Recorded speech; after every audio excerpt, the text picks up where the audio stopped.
Tonight on DC News Now, 11 years later, a Maryland mother recharged for killing her young children. I don't think there is any new evidence. There has been no change in Katherine's condition. Why her latest bond hearing was delayed. A Mayday call. Why a United Airlines pilot was forced to make an emergency landing at Dulles Airport shortly after takeoff. The next few days are expected to be cool, but a bit cloudier. Chief Meteorologist Jackie Lair on when we'll see our next chance for rain. DC planning a new stadium, but will local athletic fields stay open? We want to make sure we get it right. We got one shot at it. The deal, to keep kids active outside and build new opportunities for the neighborhood. You're watching the station covering all of the DMV. This is DC News Now. Hi, everyone. Thank you for joining us tonight for DC News Now at 6 o'clock. I'm Chris Flanagan. I'm Susan Tran. A Maryland mother recharged with the murder of her two children who disappeared back in 2014 and never found. Yeah, Katherine Hoggle has a long history of severe mental illness and never stood trial.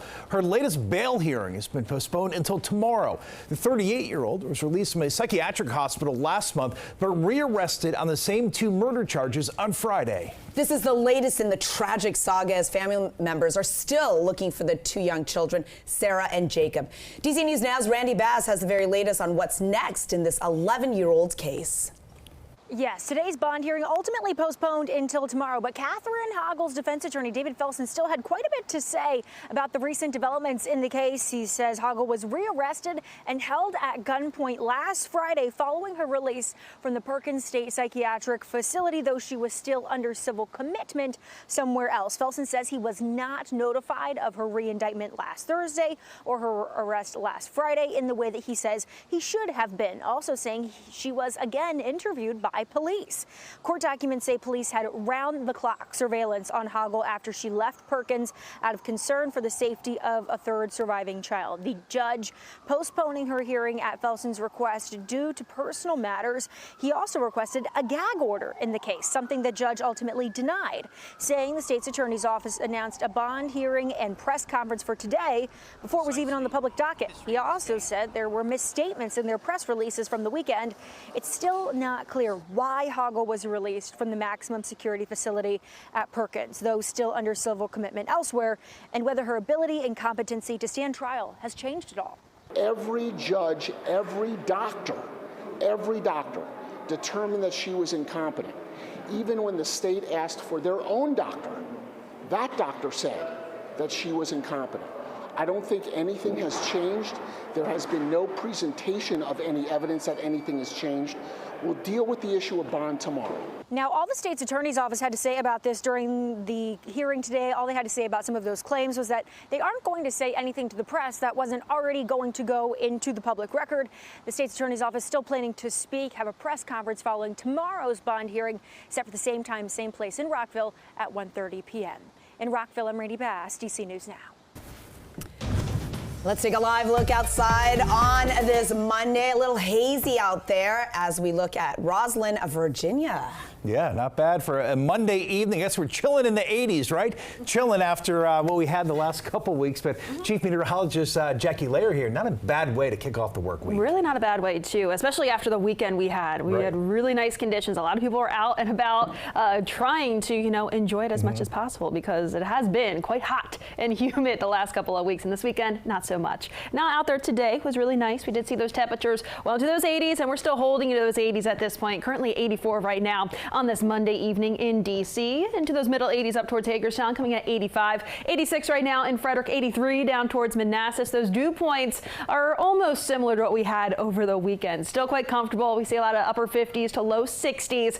That's quite nice to start off the week, especially when you factor in that it is still early August. Satellite and radar out there right now. Yeah, we have a little bit of that haze, a little bit of that smoke in the upper atmosphere associated with Canadian wildfire smoke. That's not impacting our air quality, though, but you may notice a bit of that haze through this evening. evening, but we'll see that sunset at 8:15 as temperatures will drop back into those lower 80s through about 8 p.m. and then by 9 p.m. back in those upper 70s. And overnight tonight, we'll see increasing cloud cover, so overnight lows not quite as cool as what we had earlier this morning. We'll fall back in those low to mid 60s for much of the area into early Tuesday morning. But yes, we're going to be seeing more of those clouds still sticking around through much of the next couple of days. So I'll have more details on that and next chance for some showers coming up in just a few minutes. All right, Jackie, we'll see you then. All new tonight, we're learning United Airlines pilot taking off from Dulles had to make a mayday call for a possible engine failure last month. The airline telling our media partners over at the Hill that the flight headed to Munich had to return to the airport for a mechanical issue.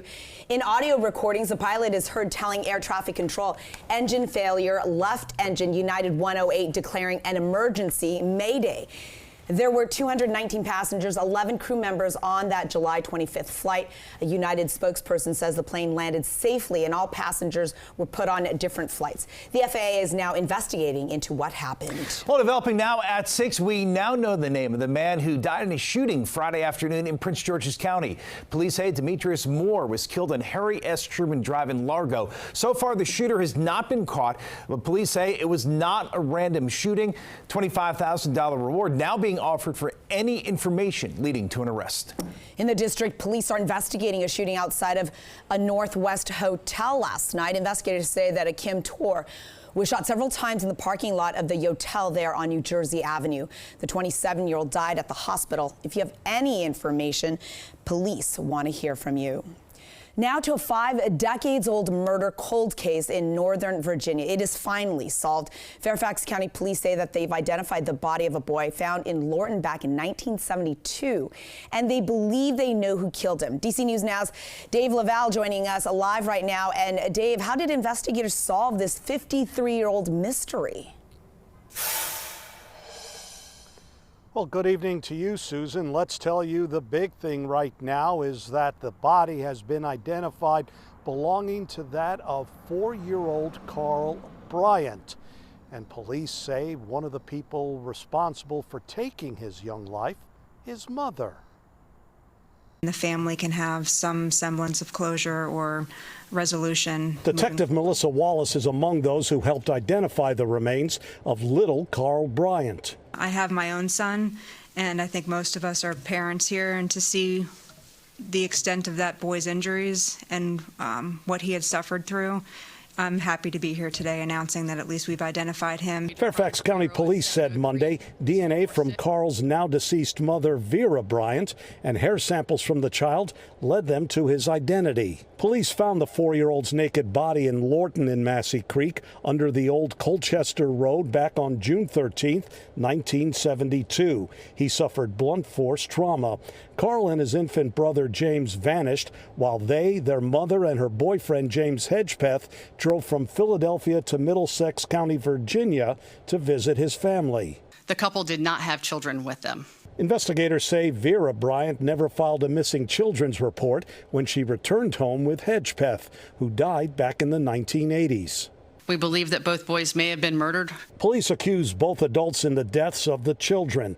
Hedgepeth was not their father and spent time in prison for a 1962 murder. He met Vera Bryant after his release. While we have news to share, it still really touches the Bryant family in particular. Members of the Bryant family attended the news conference but chose not to speak. They at least have some closure to a decades-old tragedy. Investigators still want to talk to anyone who may have any information regarding this case. In Fair Oaks, Virginia, Dave Laval, DC News Now. All right, a long time coming there, Dave. Thanks. Meanwhile, staying in the Commonwealth, the governor and attorney general slamming Fairfax County's top prosecutor following an alleged attempted abduction at Fair Oaks Mall. Police say a man just released from jail grabbed a little girl who had wandered off from a play area back on July 18th. This surveillance video appears to show a man identified by investigators as Andres Jaldin walk off with the toddler before her parents confronted him. They say Jaldin then ran from the mall but was arrested hours later. He's also accused of stealing a car earlier that morning. Governor Glenn Youngkin blaming a pattern of leniency, accusing the Commonwealth's attorney Steve Toscano of putting public safety at risk. He's now asking for an investigation for what he calls repeated failures. We did reach out to Toscano but have not yet heard back. New tonight in Maryland, Montgomery County police leaders, are calling for urgent action when a new inspector general report found major gaps in background checks for school workers. The review showing more than 12,000 employees are not being properly monitored and thousands more never had the required screenings. The council president says it is unacceptable and has scheduled an oversight hearing for late September. The drive to bring the Commanders back to the district passing a major hurdle. Families in the shadow of the old RFK site, they are really hopeful the multi-billion-dollar project will revitalize the area. Yeah, so part of the deal, money for affordable housing, grocery stores, and youth sports. DC News Now's Mariel Carbone walks us through some of the plans. Yeah, the mayor has been pushing for an indoor sports facility for years now under her budget proposals, and this new deal lays the groundwork to make it a reality while also keeping the existing fields here at RFK both intact and online.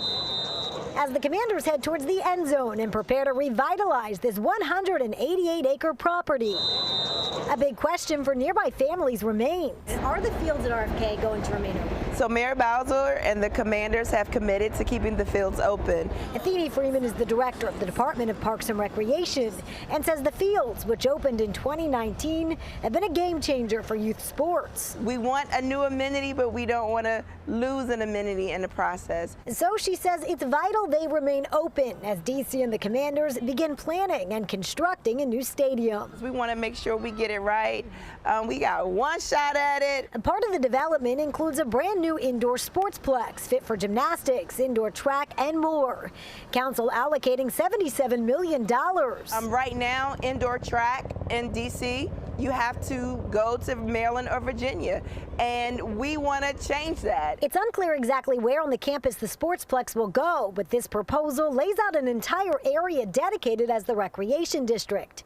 DC is looking at other complexes like Spooky Nook in Lancaster, Pennsylvania as examples. DC leaders banking on the sportsplex as an economic driver for the district. So when families travel for sporting activity, they make it a vacation. We're in an atypical year, atypical environment, and we have an amazing opportunity.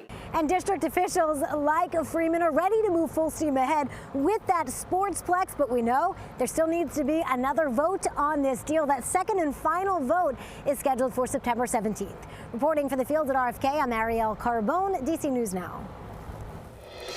Happening today, a big birthday for Bali the Panda at the National Zoo is now 4 years old. He got a multi-tiered cake made with pineapple juice and also decorated with some of his favorites, including apples, carrots, sweet potatoes, blueberries, and 4 sugar cane candles. Happy birthday to Bali. How about that? He looks like he is enjoying it all. There were presents as well. The zoo says the green package was an enrichment box, and in the blue one, a new buoy toy. Nice. This is Bali's very first birthday there at the National Zoo, and Qingbao is also turning 4 in September. The zoo is also planning a party for her. A lot happening there at the zoo, right? I know. A lot of birthdays. I can't believe a box is a toy, but as with children as well, it works. When you're a panda, right?